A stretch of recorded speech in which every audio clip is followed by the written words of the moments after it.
One of my best friends, Carla, is getting married soon.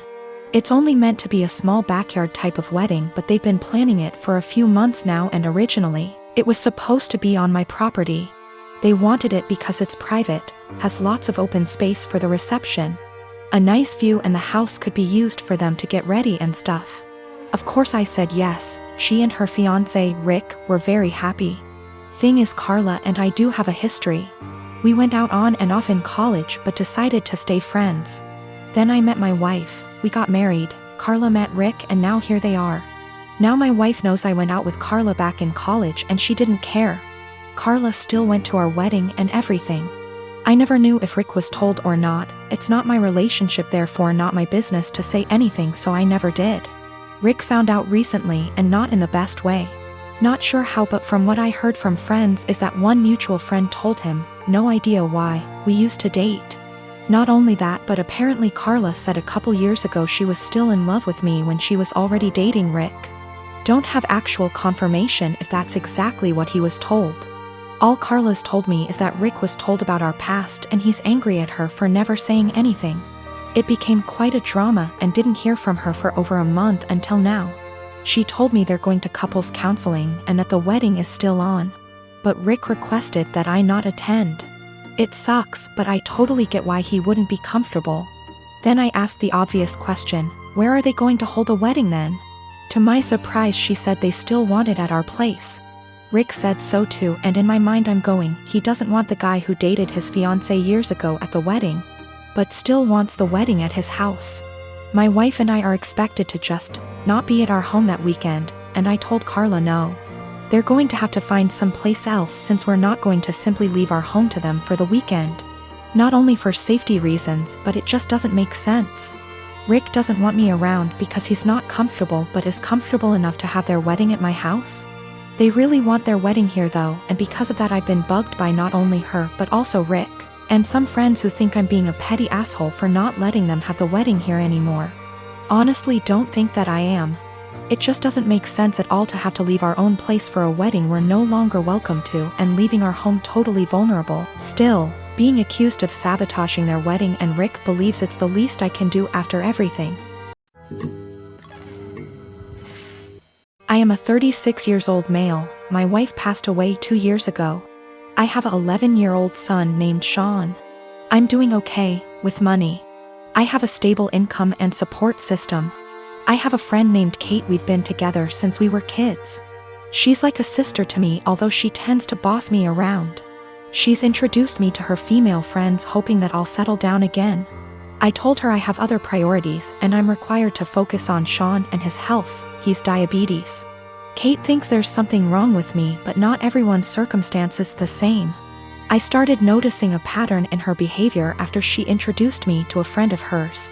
She'd tell me to leave Sean at home when we hang out and meet her friends. She'd tell me to take down any pictures that have my son and wife in it because ladies will assume that I'm a single dad or still married, and that'd limit my chances in dating. I told her to knock it off, and she said that she was looking out for my social life, saying I'm ruining it and exhausting myself. I stopped talking to her for days. Then I decided to let it go. She's been insisting on bringing her friend to visit me with other friends. I agreed to have them as guests. Kate suggested I take Sean to stay with a relative since it'll be adult dinner, but I refused. He was comfortable in his home and didn't want to go. Kate was at my place before her friends arrived. I checked on Sean and told him to tell me if he needed anything before he went to sleep. At 12:30, while I was sitting and just starting to chat with Kate's friend, while Kate kept blinking at me with a smirk on her face, I got a text message from Sean telling me he wanted to use the bathroom, but the door handle was stuck and he couldn't open the door. I went upstairs to check. Kate followed me. I found that the door was actually locked. I was confused. I asked Sean and he said he didn't lock it. I started looking for the key. That's when Kate quietly handed it to me, saying she took it. I was stunned. I opened the door for Sean, then I asked her why she locked the door. She said that lied to her friend about me not having kids and didn't want her to see Sean. She said it was no big deal since he was sleeping, but I was furious. I started yelling at her as she kept shushing me. Everyone started leaving after I yelled at Kate and cussed her out for doing this. She blew up after her friend left and said I was an idiot cause most people don't mention kids until after months into dating, and that I didn't deserve her help to move on when she thought I was a decent, sane person. I called her stupid and told her to get out of my house. She told me to wallow in my misery and left. Then her friends kept blaming me for making a scene and treating Kate like that, especially since she cooked dinner and helped a lot. I have a sister who has a husband who is the poster child of weaponized incompetence. They have 4 kids and she's pregnant. My sister works a full-time job, 40+ hours a week, cleans her entire house, cooks, takes care of all her children without him doing anything. It is seriously mind-blowing that she wakes up at like 4 a.m., cooks breakfast, does chores, gets all of her kids ready for school, takes them all to school and daycare, and all he does is stay home and work. And when his kids get home, after my sister picks them up, of course, he will play with them for a little and play video games until he falls asleep. She actually makes more than him. My fiance and I had to stay with them for 6 weeks while our home was being renovated, and since we both WFH, we helped her, and it is amazing how much happier she is when she has help.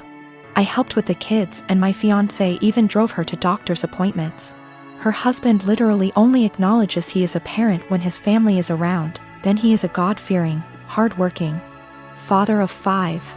He is the one that wanted more kids. She wanted to stop after her last baby, but he needed more boys.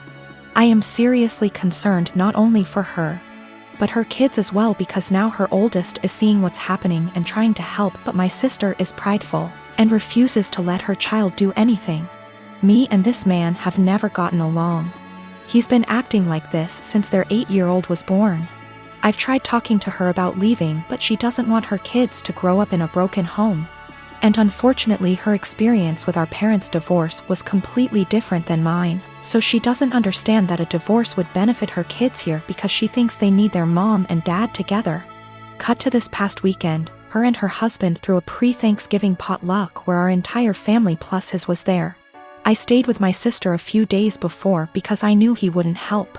So we're at dinner all talking, and I mention we are trying for a baby, and my brother-in-law makes an offhanded comment to him about how hard fatherhood is. And I snapped and said, like you would know. He looked taken aback and asked me what I meant, and I unloaded on him, calling him a pathetic excuse for a man who makes my 8 months pregnant sister do everything for their family. I went off for a solid 10 minutes and he sat there shrinking in his seat. I left. Last night my sister called me and thanked me for standing up for her and told me she appreciated me. Although today I got a very nasty text from him telling me I'm a terrible person, and because I lied in front of his family, his mom is angry at him and is moving in with them to help her out, and I've made him the laughingstock of his family. He certainly thinks so. I and my husband tried for 5 years to get pregnant. Testing eventually revealed I have eggs of steel, and without medical help I'll never get pregnant. So that's what we did. Gave our samples, 1 petri dish, and 9 months later I have 2 beautiful fraternal twin boys, Jack and Adam. Thing is, Jake has a condition, without going into detail, requires a shot once a week. Once he is older he can take pills. I went back to work and mother-in-law offered to watch the babes. She's wonderful. I trust her 100%. They were 9 months. Now 16 months. During this time she would give his injection as we had a schedule. 10 a.m. before snack and nap. Worked very well until a month ago when she gave the shot to the wrong kid. Now they may be fraternal, but they look identical. I'll be honest, my husband and I even mix them up sometimes. Everyone does. She immediately noticed her mistake, called 911, and they were transferred to hospital. By the time I got there, Adam had been given the reversal agent and they were both happily sipping on juice, loving the attention. We went home the same night told to push fluids. He was never in danger. It's a very slow-acting medication that, at worst, would have given him diarrhea in a few days. Mother-in-law was beside herself. I tried to ease her worry, but she refused to babysit, so to daycare they went. This daycare has a nurse cause some of the kids have medications, so she knew what to do, but the worry of mixing up the kids was a valid concern, and they would not keep name tags on. Doctor recommended a medical tattoo. Explained they tattoo a freckle, no bigger than the end of a pencil eraser, on an area of skin that's easily seen while the child is under mild sedation, similar to dental offices. Because of the area, it usually fades in 2 to 3 years, but by then they should have developed more personal features, and may not need it redone. So after discussion with my husband, we did it. He has a 2 mm brown freckle on his earlobe. From entering the office to leaving it took 30 minutes. Never felt a thing. Mother-in-law lost her shit the second I mentioned a medical tattoo. I tried to explain, but she just freaked out, so I put both kids on the floor and told her to pick up Jack and find the tattoo. She picked up Adam, so I handed her Jack, and after 20 minutes still couldn't find it. Stripped him to his skivvies. I finally pointed it out and she went, "That's just a freckle," I just said. My point exactly. Adam doesn't have a freckle there. So that's how daycare can tell them apart. She's still pissed and ranting. Once I explain to others and they fail to find it, they understand, but they still think I went too far in tattooing my child and altering their body. I believe I took the necessary precautions recommended by the doctor, and the tattoo will fade with sun exposure, and as he grows, by the time he's 5 it probably won't even be visible, or it'll just look like a faded freckle.